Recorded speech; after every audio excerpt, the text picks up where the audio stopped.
Pour conclure cette unité 4 sur les lignes de rupture, nous allons voir quelques-uns des outils nous permettant de réviser ou éditer nos lignes de rupture via la commande MDT, ligne de rupture, modifier ligne.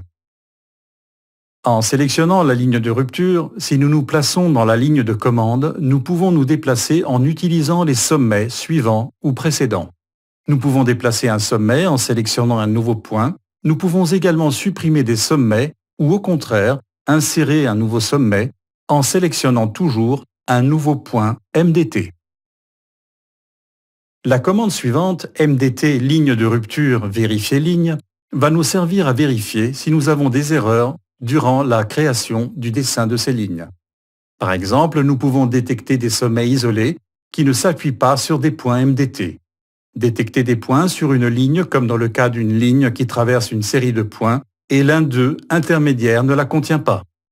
Nous pouvons également détecter l'intersection de croix ou pourquoi les lignes de rupture ne peuvent pas se croiser, ou nous pourrons vérifier les polylignes 3D avec la cote correspondant au point MDT.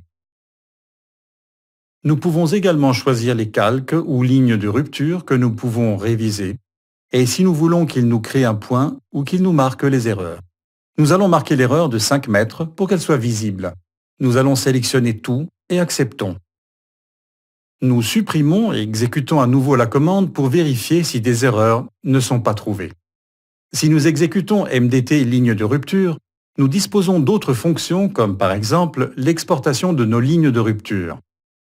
C'est assez utile si nous travaillons avec de multiples dessins et voulons actualiser ces lignes d'un côté à l'autre.